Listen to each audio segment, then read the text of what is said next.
नमस्कार दोस्तों। हमारी आज की वीडियो भी इसी टॉपिक पर है जो अभी चल रहा है। ऐसा होता है ना कि जब हम नई चीज़ों में उलझ जाते हैं ना, तो बहुत सारी बातें ऐसी हो जाती हैं जो हमारी ज़िंदगी से भी जुड़ी हुई हो, वो भी हम भूल जाते हैं और बस जो चीज़ें होती रहती है उसी में हम उलझे पड़े रहते हैं। तो ऐसा हम अपने लिए जब कर लेते हैं तो हम दूसरों के साथ भी ऐसा ही करते हैं कि उसकी जो पुरानी चीज़ें होती है, हम उन बातों को रिकॉल नहीं करना चाहते हैं, बल्कि हम क्या करते हैं, जो चीज़ें चल रही होती है, मतलब जो ट्रेंडिंग में चल रही होती है, हम सिर्फ़ उतने भर से ही मतलब रखते हैं और उतनी ही जानकारी इकट्ठी करते हैं या उन बातों को ही सिर्फ़ सुनना पसंद करते हैं। ऐसा हमारी सभी बहनों के साथ हो रहा होगा कि जो अपनी उनकी प्रॉब्लम होगी, इन दिनों वो भूल गई होंगी और सारा उनका ध्यान बस इस मैटर पर ही केंद्रित हो गया होगा। तो चलिए, मैं कुछ चीज़ बताने वाली हूँ यहाँ पर, कोई बात बताने वाली हूँ, आप लोगों को फिर से एक बार रिकॉल कराने वाली हूँ और चीज़ों को मेरे नज़रिए से देखने की कोशिश कीजिएगा। 10 महीने पहले की एक वीडियो है जिसको मैंने कल शेयर भी किया था अपने चैनल पर कि इसको ज़रा ध्यान से सुनिए और समझने की कोशिश कीजिए। उस वीडियो में नेहा ने बताया था कि उनके खिलाफ बहुत बड़ी साजिश की गई है। एक ही नंबर से 10-20 आइडिया बनाई गई है। ऐसे कई नंबर थे जिसका ज़िक्र इन्होंने नहीं किया था, तब उस वीडियो में नहीं किया था क्योंकि उन्होंने कहा था कि जब ये कानूनी तौर पर बातें हो रही है तो हमें यहाँ पर नहीं रखनी चाहिए, उन्हें मना किया गया है। और कितनी भी फेक आइडिया जितनी भी थी वो सब लेडीज़ लोगों की थी, औरतों की थी और उन आइडियों से लगातार इनको नेगेटिव कमेंट किए जा रहे थे। ये सारा कुछ 10 महीने पहले भी हो चुका था, जिस तरह की सिचुएशन अभी बनी है। लेकिन तब क्या था ना कि आज जो दुश्मन बन के बैठा है, वो इनका बहुत ही करीबी था और इनकी नज़रों में वो इंसान इनका शुभचिंतक था।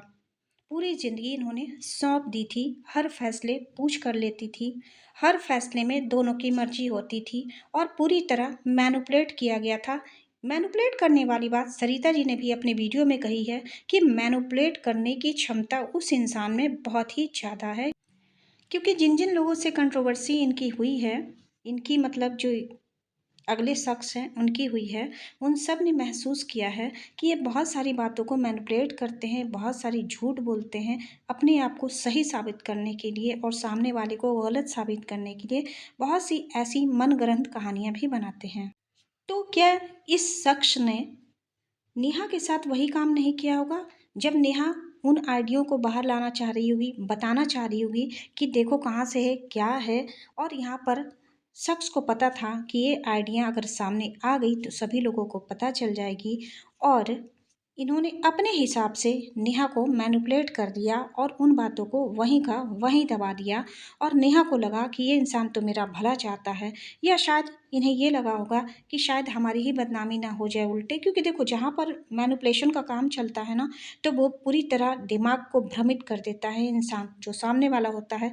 वो अपना ऐसा प्रभाव डालता है सामने वाले पे कि फिर उसे अच्छा और बुरा कुछ भी समझ में नहीं आता है, ये चाहे किसी भी उम्र के लोग हो, ऐसा होता है।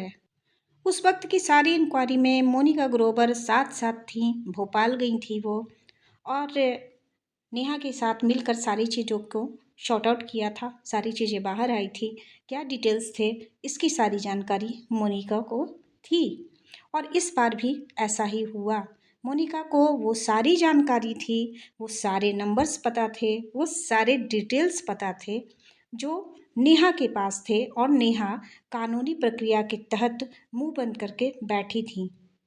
इस बार मोनिका ने साथ सचिन का दिया और जाके जो भी चीज़ें कराई, मैं नहीं जानती क्या हुआ, इसलिए मैं उस पर कोई बात नहीं करूँगी। भोपाल जाकर क्या हुआ नहीं हुआ, मेरे को उससे कोई ना बहस है, ना जानना है और ना ही मैं बोलूँगी, क्योंकि मुझे सही रूप से पता ही नहीं है कुछ भी। मेरा सवाल सिर्फ ये है कि अगर 10 महीने पहले ही नेहा को ये सारी बातें समझ आ जाती कि कौन क्या करवा रहा है, ये आइडिया कहाँ की है। हाँ, एक बात मैं और बताना चाहूँगी, जब अगले इंसान की तरफ से वायरल क्लिप वाली वीडियो बनाई जाती है, उस समय जब नेहा ने उसका रिप्लाई दिया था, उसमें जितनी भी बातें नेहा ने कही थी, वो सारी चीज़ें ध्यान से सुनिएगा, एक बार फिर से उस वीडियो में जाइएगा।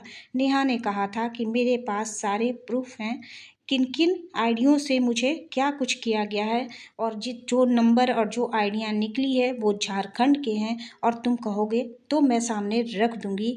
ये आप समझ सकते हो, ये हम सब को लग रहा था कि वो किसी तीसरे पर्सन को बोल रही हैं, लेकिन नहीं, वो 2 आदमी को यहाँ टारगेट कर रही थी। एक जो अभी बंदा सामने आ चुका है, ये उनको भी कह रही थी। झारखंड के नंबर और फेक आइडिया, आप समझ सकते हो क्या कुछ ये बहुत पहले से चल रहा था, लेकिन नेहा के दिमाग पर इतना ज़्यादा विश्वास का एक कोट चढ़ाया गया था कि नेहा को बिलीव ही नहीं हो रहा था कि मेरे साथ कोई सामने वाला बंदा गलत भी कर सकता है। आई थिंक मैं सही चल रही हूँ, सही दिशा में चल रही हूँ। अभी जितनी भी चीज़ें आई है बाहर, जैसे कि ये कहना कि उसको नशे में सगाई कर दी गई, और क्या कुछ कहा गया, जिस तरह से कहानी का स्टार्ट हुआ था, आप लोग ध्यान से सुनिएगा कि जो कहानी सुनाई गई है उसकी स्टार्टिंग किस तरह से की गई है। दिमाग पर थोड़ा सा जोर जरूर डालिएगा, किस किस तरह से कहानी को किस किस मोड़ में लिया गया है। जबकि सचिन खुद जानते थे कि सुमित और नेहा एक दूसरे को पहले से जानते हैं, फिर भी खुद को सही साबित करने के लिए उन्होंने ये कहानी कही कि ज़बरदस्ती उसकी शादी कराई जा रही है, जबकि सच में ऐसा कुछ नहीं था। और जब एंगेजमेंट का इनका आया था वीडियो, तभी मैंने कहा था कि सारा कुछ स्क्रिप्टेड है, और आज वो सारी बातें सही निकल चुकी है। तो मेरा बस यही कहना कि अगर नेहा ने उस वक्त वो बात सामने रख दी होती पब्लिक के, तो आज ये गति इनकी नहीं होती। इन्होंने अंधा विश्वास सही में किया था किसी पर उस विश्वास के साथ विश्वासघात किया गया सामने से, और वो विश्वासघात का नतीजा ये है कि एक इंसान माफ़ी मांगकर अच्छा बन गया और दूसरा इंसान ना हंस पा रहा है, ना रो पा रहा है, ना सामने आ पा रहा है। हम सब की लाइव में फेक आइडियों से कमेंट करवाया जा रहा था। ये सारी वही चीज़ें हो रही थी जो 10 महीना पहले हुई थी। अगर उस वक्त इन्होंने एक्शन ले लिया होता, उनकी आंखों पर जो पट्टी बंधी होती 10 महीने पहले ही खुल जाती, तो शायद आज ये गति इनकी नहीं होती। ये जो स्थिति इनकी हुई है इस वक्त, कि वो किसी कंडीशन में नहीं है कि पब्लिक के सामने भी आ पाए। एक तरह से उनके पेट पे भी लात मारी गई है और चरित्र को भी दागदार किया गया है।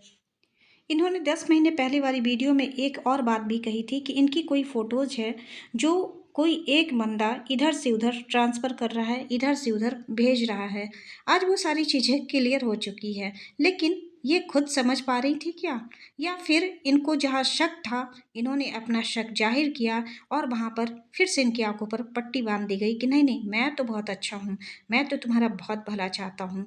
क्या इस तरह की चीज़ें नहीं हुई होगी? जैसे हम यहाँ पर अभी लाखों लोगों के दिमाग से खिलवाड़ किया गया है, लाखों लोगों को वही चीज़ें दिखाई गई है जो इंसान चाहता था। कोई इंसान अपनी पत्नी को मैनिपुलेट कर सकता है, झूठ बोल सकता है, अपने घर वालों को मैनिपुलेट कर सकता है, झूठ बोल सकता है, तो क्या वो पूरी पब्लिक को या फिर किसी औरत को नहीं कर सकता है? ऐसा हमने मान लिया ना, तो हम गलत हैं।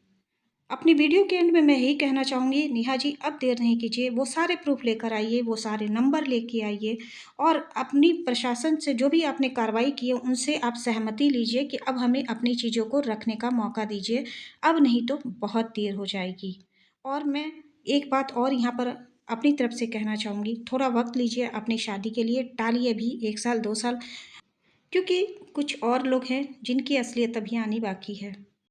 चलिए वीडियो को एंड करते हैं। अगर हमारी वीडियो आप लोगों को अच्छी लगी हो तो प्लीज़ कमेंट करके ज़रूर बताइएगा, क्या हमने इस नज़रिए से देखा था इस पूरी स्टोरी को।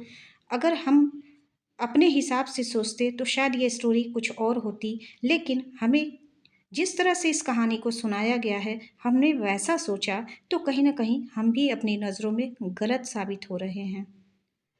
तो अगर हमने गलत किया है तो सही करने का भी जिम्मा हमारा ही है, ताकि किसी की भी ज़िंदगी के साथ कोई खिलवाड़ ना हो, या फिर कोई और नेहा सामने ना आए और कोई एक शख्स सच्चा बनकर किनारे हो जाए, माफ़ी मांगकर किनारे हो जाए।